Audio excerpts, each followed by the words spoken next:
Welcome back, my dear students. We are discussing chapter 17 of the Penal Code of offenses against property, and by now we have studied the provisions related to theft. In theft, we studied the definition of theft and the penal provisions following it. That is, definition is contained in 378 and the rest of the provisions up to 382. Now the next part relates to extortion.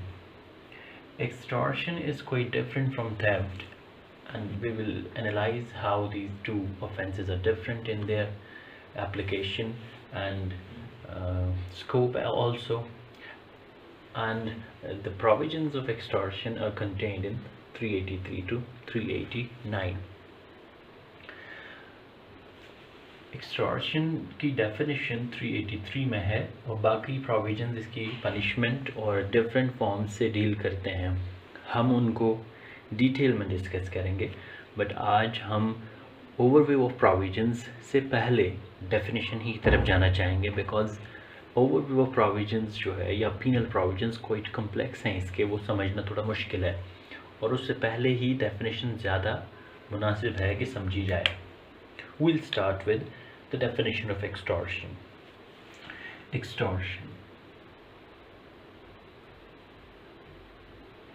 Extortion की definition section 383 में है और इससे पहले भी हम discuss कर चुके हैं। 383 से 389 तक ये सारे प्रोविजंस एक्सटॉर्शन से डील करते हैं। डेफिनेशन क्लॉज बस 383 है। 390 से आगे रॉबरी और डकैती के प्रोविजंस है। See, the definition of extortion in penal code is like this, that whoever intentionally puts any person in fear of any injury to that person or to any other, and thereby dishonestly induces the person so put in fear, जिसको आप डराया उसको dishonestly induce किया, to what? To deliver to any person, किसी भी इंसान को deliver करे क्या?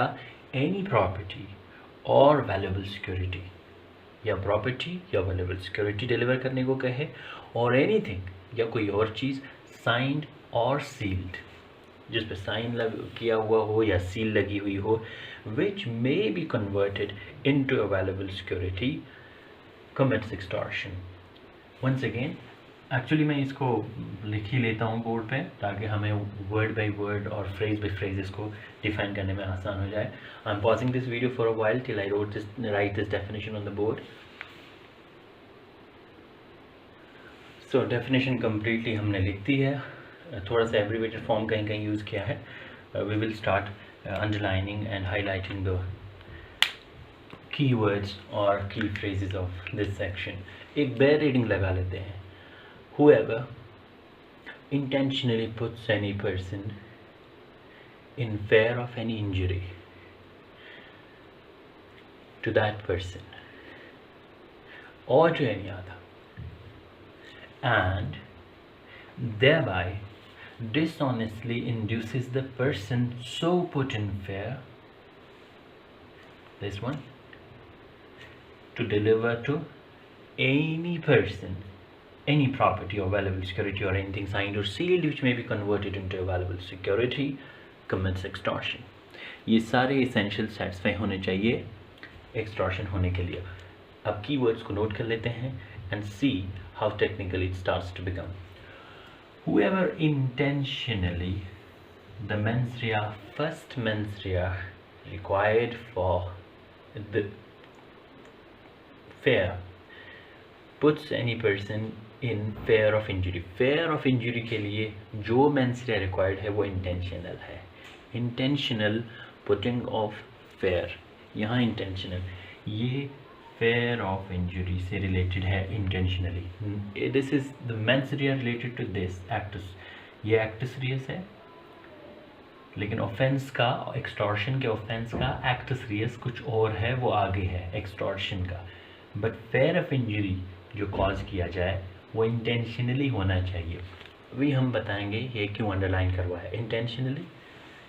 Then we have this word person, fear of injury to that person again और टू एनी अदर में फिर कोई पर्सन आ सकता है, एंड देयरबाय डिसऑनेस्टली, इसको भी आप हाईलाइट कर दें, induces the person so put in fear to deliver to any person property को फिर से अंडरलाइन करें, valuable security को अंडरलाइन करें, signed or sealed which may be converted into a valuable security. Let's start one by one. हम थोड़ा सा अपने लिए यहाँ स्पेस खाली कर देंगे. द फर्स्ट वर्ड जो हमने अंडरलाइन किया वो है वर्ड इंटेंशनल.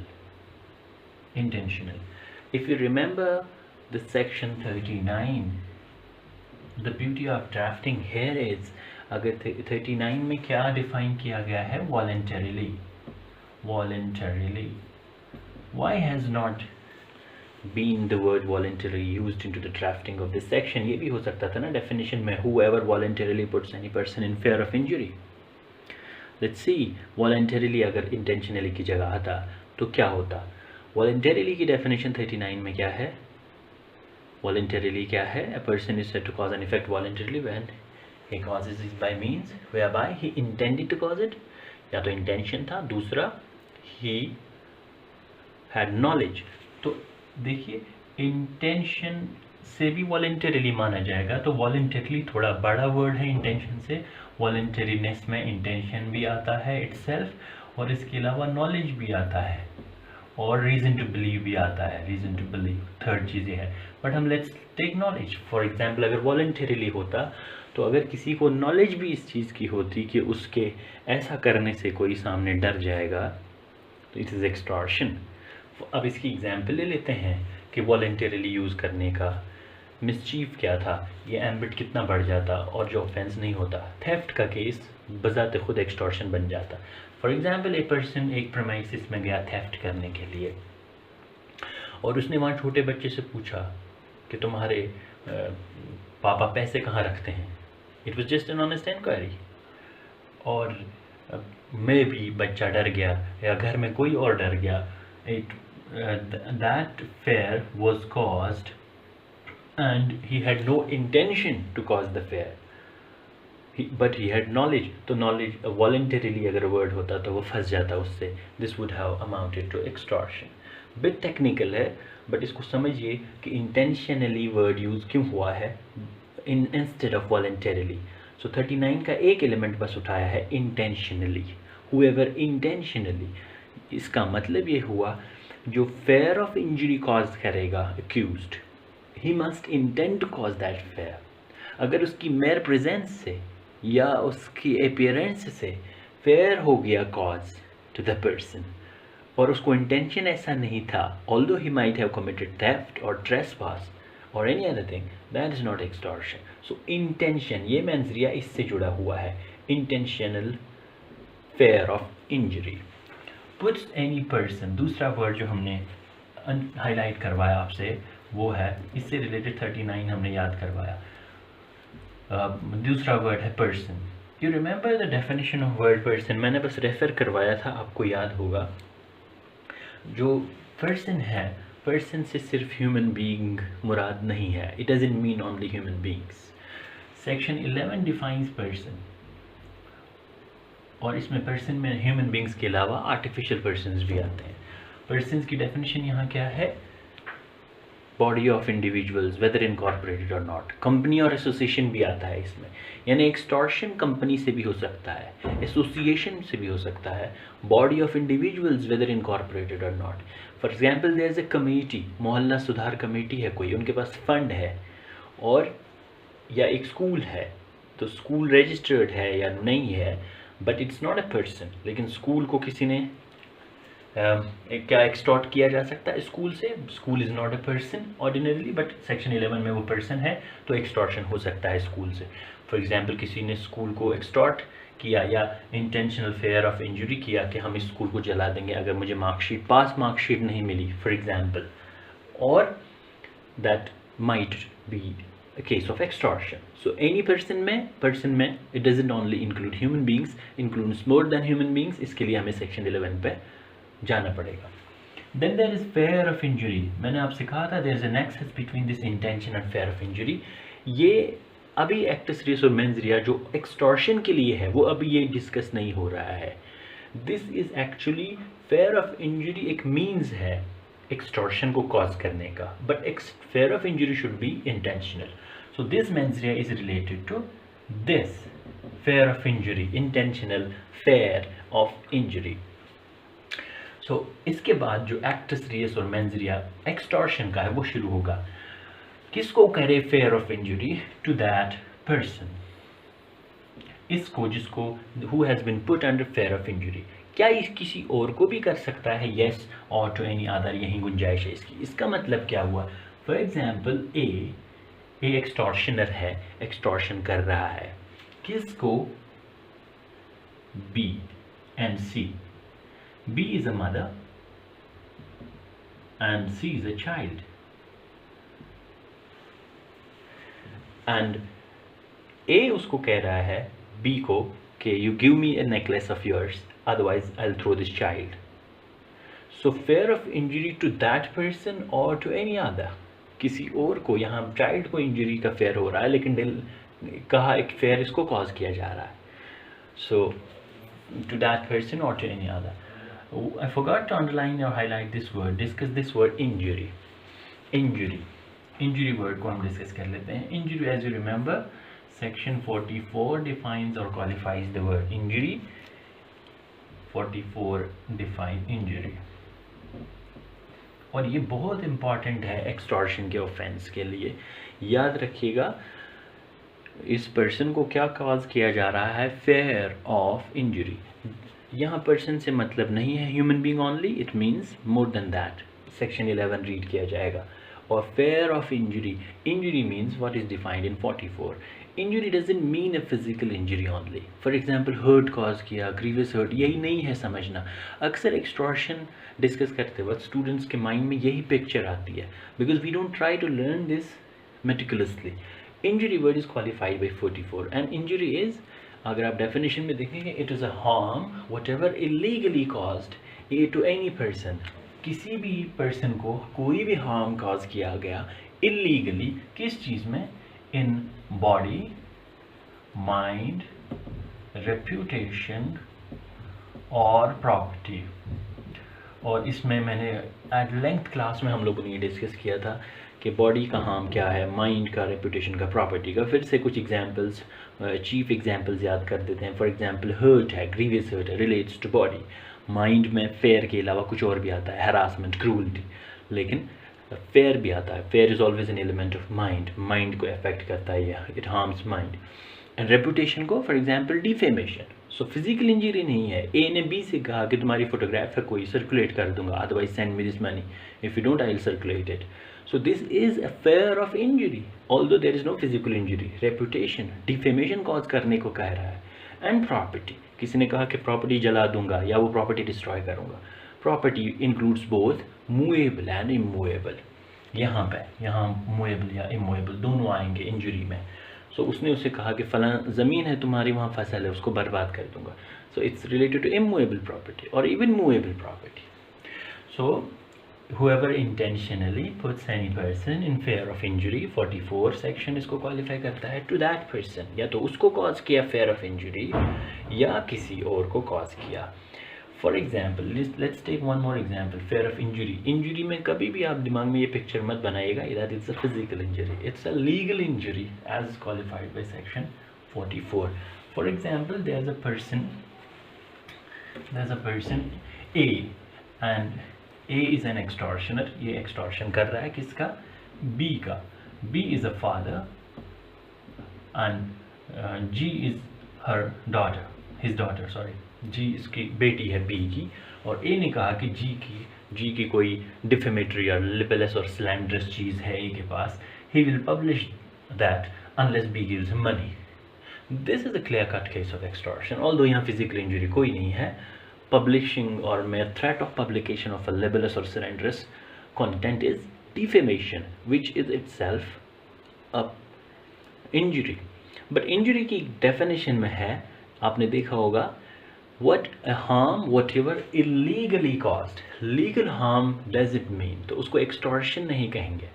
For example, अगर पुलिस ऑफिसर है A और B को अरेस्ट करने के लिए आया है, या बी से कोई प्रॉपर्टी रिकवर करनी है under the order of the court और under execution of a law, और बी से कह रहे हैं कि ये प्रॉपर्टी हमें दे दो, otherwise we will arrest you. So threat of arrest is legal, it may be under law, so it is not extortion. This is not extortion, so it must be a harm illegally caused in body, mind, reputation or property. तो किसको cause करे? In fear of injury to that person और to any other. और फिर इसके बाद क्या करे? thereby, और यहाँ से स्टार्ट होता है एक्चुअली मेंस रिया और एक्टस रियस एक्सटॉर्शन का। thereby dishonestly, सो पहली चीज़ जो चाहिए एक्सटॉर्शन के लिए mains Riya, that is dishonestly induces, dishonest inducement, dishonest inducement. और ये डिस्कस कर चुके हैं हम एट लेंथ थेफ्ट के टाइम, इसको फिर से डिस्कस नहीं करेंगे, फिर से याद कर देंगे। सेक्शन 24 डिसऑनेस्टी के लिए रॉन्गफुल गेन या रॉन्गफुल लॉस होना चाहिए। रॉन्गफुल गेन रॉन्गफुल लॉस 23 में है, तो 24 के साथ 23 भी ले लेते हैं। सो डिसऑनेस्टली उसको इंड्यूस कर क्या करता है? Induce is the person so put in fair. इसी को यहाँ ये इसेंशियल है कि ये इंड्यूसमेंट अब उसी का होना चाहिए जिसको फेयर में रखा गया, किसी और का नहीं। Puts any person in fear of injury, इसको फेयर ऑफ इंजरी में रखा, किसके रिस्पेक्ट में इंजरी कॉज करने का? टू दैट पर्सन और एनी अदर। अब इसी को लेट्स कॉल दिस पर्सन, यहाँ पे हम पी कहेंगे, ये क्लॉज भी पी ही से रिलेटेड है, ये वाला। Induce the person so put in fear, क्या करे? To deliver. यहाँ डिलीवर है, डिलीवर को इसलिए हाईलाइट करवाया, ऑल्दो ये कोई it doesn't need any interpretation, but इसको थेफ्ट से यहाँ अलग कर देता है ये। इसमें एक्सटॉर्शन में property is delivered by the person और वहाँ property is moved by the person. अभी हम एट लेंथ उनको डिटेल में डिस्कस करेंगे, distinction between theft and extortion. But यहाँ डिलीवर करता है, किसको डिलीवर करे? अब जिसने फेयर कॉज किया ज़रूरी नहीं है उसको कॉज करे, ये याद रखिएगा। See how beautifully this has been defined so as to include all the possibilities within the scope of and sweep of this definition. See, क्या ज़रूरी है कि जिसने फेयर कॉज किया तो जिसको फेयर कॉज करे उसी को फेयर ऑफ इंजरी कहे? नहीं, फेयर ऑफ इंजरी होना चाहिए उस पर्सन को और टू एनी अदर। फिर उसको इंड्यूस करे डिसऑनेस्टली, क्या करने के लिए? डिलीवर करने के लिए कोई प्रॉपर्टी एक्सेट्रा, जो आगे डिस्कस करेंगे। किसको डिलीवर करे ये प्रॉपर्टी? क्या उसी को जो फेयर ऑफ इंजरी कॉज कर रहा है? नहीं, to deliver to any person. Any person includes this also. For example, A ने बी को फेयर ऑफ इंजरी कॉज करके कहा प्रॉपर्टी दे दो एक्सटॉर्शन का, और प्रॉपर्टी डिलीवर करो सी को। कहा सी मेरा आदमी खड़ा है तुम्हारे घर के बाहर, तुम उसको प्रॉपर्टी दे दो वरना तुम्हारा ये मकान यहाँ जला दूंगा जहाँ मैं खड़ा हूँ, for example. So B comes, briefcase में वो पैसा लेकर के सी को देता है। सी ने कुछ नहीं कॉज किया, बट यहाँ डेफिनेशन में हम देख रहे हैं to deliver to any person, इसको डिलीवर करवाया। तो ए ने क्या किया? एक्सटॉर्शन। आगे बढ़ते हैं, क्या डिलीवर करने को कहेगा उसको? उसके स्कोप में 3 इंपॉर्टेंट चीज़ें हैं, क्या क्या डिलीवर कराया जा सकता है। Any property, you see the general word property has been use. So यहाँ अब हम थेफ्ट से फिर अलग हो गए, it doesn't mean movable property only. Property एक जनरल वर्ड यूज हुआ है, so extortion may be committed in respect of movable as well as immovable property. See, property word use हुआ है, क्या प्रॉपर्टी के अलावा भी कुछ और होगा? Yes, there is another word that is valuable security. This valuable security को अंडरलाइन किया हमने। प्रॉपर्टी मीन्स मूवेबल और इमूवेबल। इंग्रेडिएंट्स जब आप एक्सप्लेन करेंगे तो उस वक्त ये बातें मेंशन करेंगे ज़रूर। Valuable security has been defined under section 3030 of the penal code. अगर आप सेक्शन 30 में देखेंगे, उसमें वैल्यूएबल सिक्योरिटी में एक डॉक्यूमेंट होता है, कोई सा भी document which purports to be a document whereby a legal right is created, जिसमें कोई लीगल राइट क्रिएट हो या फिर एक्सटेंडेड और ट्रांसफर्ड और रेस्ट्रिक्टेड और एक्सटिंग्विश्ड और रिलीज्ड। बहुत सारे मोड्स हैं इसके कि ट्रांसफर्ड, रिलीज्ड, एक्सटिंग्विश्ड और क्रिएटेड। फॉर एग्जाम्पल, ये कहा कि इस विल में, वसीयत में मुझे शामिल करो जो तुमने गिफ्ट डीड बनाई हुई है। So it's a valuable security. और एनीथिंग, लास्टली इसका स्कोप और खोल दिया गया, एनीथिंग साइंड और सील्ड। साइंड एंड सील्ड नहीं है, साइंड और सील्ड कहीं हो सकता है, दोनों चीज़ें हो, कहीं एक ही चीज़ करवाए वो, लेकिन वो signed and sealed which may be converted into a valuable security. See, इसमें डिसऑनेस्ट इंड्यूसमेंट ज़रूरी है। अब अगर इसने कागज़ यूं ही मांगा साइन करके, ताकि वो देखना चाह रहा था उसका साइन क्या है, और there was no dishonest intention, no wrongful gain, no wrongful loss करने का, so it's not a case of extortion. So lastly, there is anything signed or sealed which may be converted into available security. फिर से हम इस definition को देख लेते हैं. Then we will move towards the illustrations. इसके 4 illustrations हैं. Whoever intentionally puts any person in fear of an injury. जिसने intentionally, not voluntarily, not knowingly, ये याद रखिएगा, intentionally. Whoever intentionally puts any person in fear of an injury. Person means human beings के अलावा भी. For example, association, body of individuals, company. ये भी आता है सब इसमें. In fear of injury. Injury does not mean physical injury only. इसमें आता है सेक्शन 44 के हिसाब से harm whatever illegally caused to any person in body, mind, reputation or property. And injury, fear of injury किसको करा जाए? To that person or to any other. And thereby इसके बाद क्या करे? Dishonest inducement हो इसी person का who has been put under fear. किस चीज़ का? To deliver any property to any person. Deliver करने को कहे क्या? 3 में से एक चीज़ है. Any property, movable or immovable. और valuable security. Valuable security 30 में defined है. वो एक document होता है जिसमें कोई राइट क्रिएट होता है, लीगल राइट, या एक्सटेंड होता है, या इवन ट्रांसफ़र होता है, रिस्ट्रिक्ट होता है, एक्सटिंग्विश होता है. फॉर एग्जांपल तुमने जो बनाया है वो किसी के एक्सटिंग्विश कर दिया कोई राइट, तुमने उससे पार्टनर बनाया है, उसको पार्टनर ख़त्म करो इस कागज़ में. सो ये भी कह सकता है एक्सटॉर्शनर. So valuable security. और लास्टली एनीथिंग साइंड और sealed. For example black paper पे साइन मांगा और विद डिसऑनेस्ट इंटेंशन, खाली साइन करके ले गया, सील लगवा के ले गया. This is extortion which may be converted into available security. Commits extortion. अब इसकी इलस्ट्रेशंस की खास बात है, हम उनको क्विकली डिस्कस करेंगे बिकॉज उसमें टाइम बहुत चला जाएगा वरना, और लेक्चर जो है बहुत लंबा हो जाएगा. इसके इलस्ट्रेशंस में ख़ास बात यह है they correspond to the word injury. जो मैंने पहले ही बताया आपको कि 44 सेक्शन 44 जो इंजरी को डिफाइन करता है. फिर से हम देखते हैं इंजरी में क्या आता है. इंजरी में आता है सेक्शन 44 के हिसाब से any harm whatever illegally caused किसको? To any person.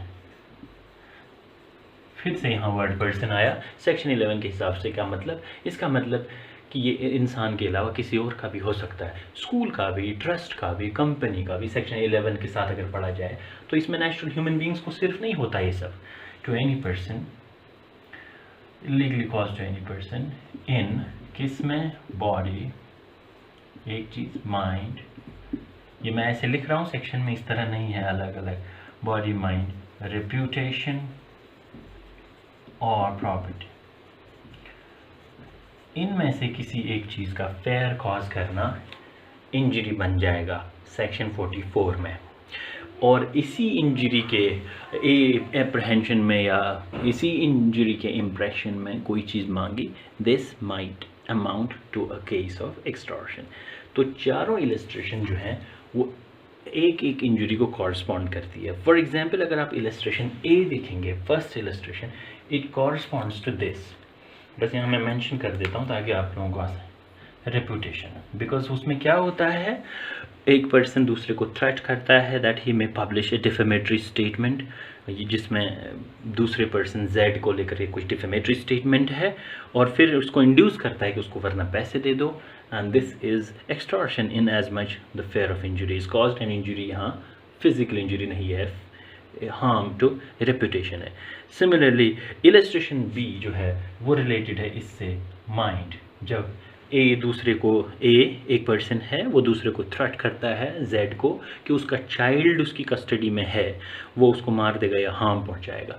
तो अभी बच्चे को हार्म पहुंचाना तो इंजरी है ऑफ कोर्स, और रॉन्गफुल कन्फाइनमेंट इटसेल्फ है.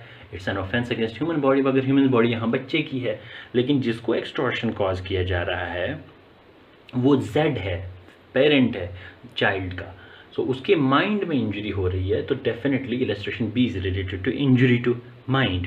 तो आप देखिए इलस्ट्रेशंस को अच्छी तरह पढ़ लीजिएगा. बट ये जो मैं बता रहा हूँ ये बहुत इंपॉर्टेंट चीज़ बता रहा हूँ, इसको बहुत अच्छी तरह समझ लीजिएगा. इसी तरह इलस्ट्रेशन सी जो है it is related to property. This illustration C is related to property, क्योंकि वो उसको कहता है कि एक फील्ड है उस फील्ड का प्रोड्यूस या सारा यील्ड ख़त्म कर देगा unless he signs anything. So this is injury to property. And lastly illustration D है बॉडी से related.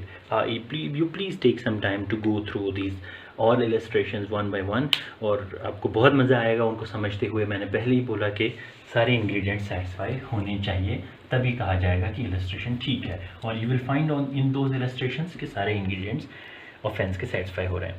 Before we move to the case laws हम क्विकली ये चाहेंगे कि इसके इलस्ट्रेशंस हम सम अप करें. सी हम डेफिनेशन को याद करते हुए इलस्ट्रेशंस वो इंग्रेडिएंट्स लिखते जाएंगे क्विकली ताकि टाइम भी बचे. Whoever intentionally puts any person in fear of any injury. Number one is intentional fear of injury. Explain करते वक्त आप सारी चीज़ें एक्सप्लेन कर देंगे. इंटेंशनल 39 की लाइट में, इंजरी 44 की लाइट में. Fear of injury. Number two, to any person,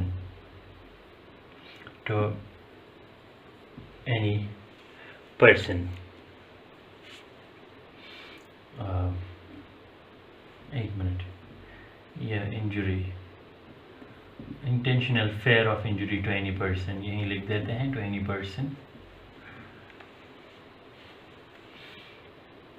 injury may be caused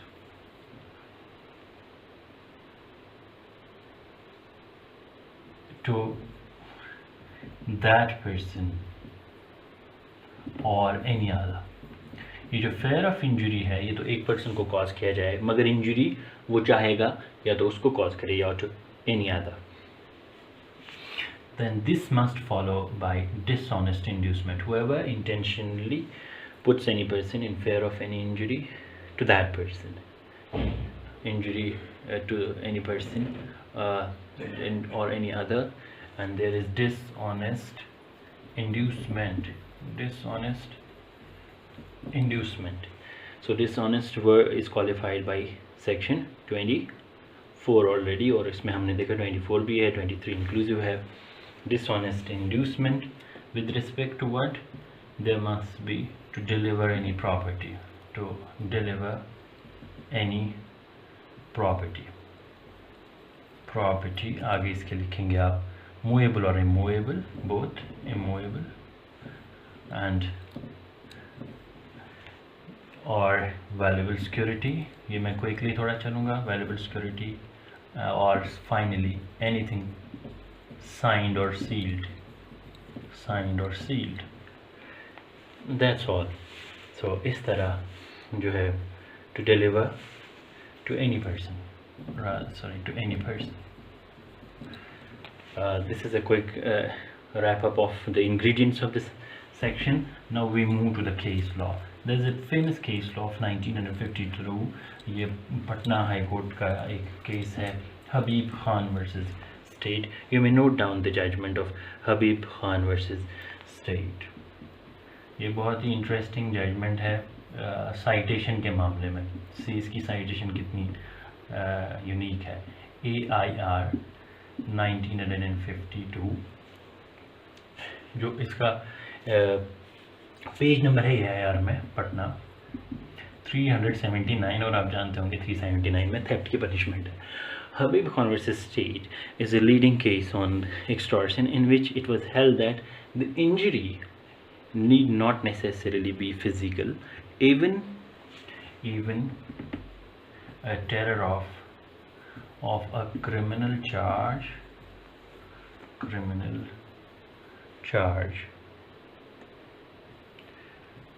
whether true or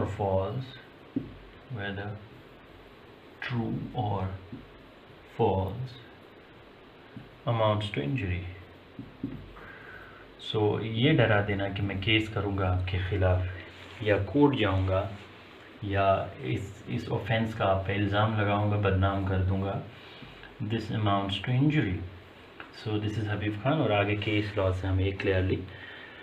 now we move to the penal provisions और पिनिटिव सेक्शंस, पिनिटिव क्लॉजेस, यानी इसकी सज़ाएं कहाँ पे दी गई हैं, एक्सटॉर्शन की पनिशमेंट क्या है. देखिए इसी में थोड़ा कॉशियस रहना है.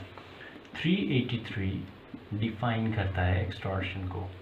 अब इसकी पनिशमेंट को लेकर के हम दो तरह सेक्शंस को दो तरह से डिवाइड करेंगे। सी हाउ 384 ये इस तरह लूँगा, 385, 386, 387, 388, 389, ताकि आपको कन्फ्यूजन ना हो। 390 से आगे रॉबरी और डकैती के प्रोविजंस हैं, इनको अलग कर दे, इनको अलग कर दे। सी ऑल्टरनेटली कैसे कर दिया, 383 इसकी पनिशमेंट 384 में है। ऑर्डिनेटली एक्सटॉर्शन इज पनिशेबल अंडर 384 और 384 के बाद 385 यहाँ लिखा, 386 यहाँ, 387, 388, 389। ये क्यों किया इस तरह? If you look at those penal provisions और पनिटिव सेक्शंस, अगर आप इन पे देखेंगे यहाँ वर्ड कमिट्स आप पाएंगे। सो इन दोज एक्ट्स और इन दोज ऑफेंसेस कमीशन हो जाना चाहिए जिस भी चीज़ का। You kindly look at all the relevant sections. For example 386 को अगर आप देखेंगे, whoever commits extortion by putting in person in fear of injury, death और ग्रीवियस हर्ट 86 में। इसी तरह 88 में whoever commits extortion, तो हर जगह commits है। बट इनमें 85, 87 और 89 में इन ऑर्डर टू द इस फ्रेज को नोट कर लीजिए जो मैं बता रहा हूँ, in order to the committing extortion और अटेम्प्ट। तो मालूम ये हुआ कि दिस इज़ इसमें कमीशन नहीं इन सेक्शंस में डील किया गया है। एक्सटॉर्शन अगर कमिट हो गया तो पनिशमेंट यहाँ मिलेगी, अगर उसका अटेम्प्ट है सिर्फ और विद डिफरेंट डिग्रीज तो यहाँ पनिशमेंट है। तो सी अब इनको हम समझ लेंगे पीनल प्रोविजंस को अलग अलग तरीके से कि यहाँ मतलब क्या है, कौन से प्रोविजन का पनिशमेंट कहाँ है। ऑर्डिनरली जहाँ भी एक्सटॉर्शन का चार्ज हो तो charging section is 384 and it is punishable in the same manner as theft जैसे 379 में पनिशेबल है क्या, 3 years और फाइन और बोथ। सेम 379 में भी ऐसे ही है और 384 में भी ऐसे ही है। अब 385 में क्या है, अगर एक्सटॉर्शन करने के लिए उसने फेयर ऑफ इंजरी कॉज किया मगर एक्सटॉर्शन अभी हुआ नहीं, अगर आप इसकी ड्राफ्टिंग भी देखेंगे 385 की, in order to the committing of extortion puts any person in fear of injury, इसमें बस फेयर ऑफ इंजरी हुई और एक्सटॉर्शन कमिट नहीं हुआ। सो लीस्ट पनिशमेंट इसी पे है 2 years और fine both. Least punishment extortion के केस में अटेम्प्ट एक्सटॉर्शन की है वो यहाँ पे है। अब अगर ये चार्ज लगेगा this should always be red I think with 511, क्योंकि 511 में अटेम्प्ट का सेक्शन है 511 to 385। अच्छा, लेट्स मूव टू 386। 386 में जो एक्सटॉर्शन की पनिशमेंट इन्हांस हो जाती है, थोड़ी बढ़ जाती है, वो रीज़न ये है that a person commits extortion और फिर कॉज क्या करता है, इसका चार्ट आप खुद बना लीजिएगा वरना इसमें टाइम बहुत लगेगा। मैं एक चार्ट बना सकता था इसका।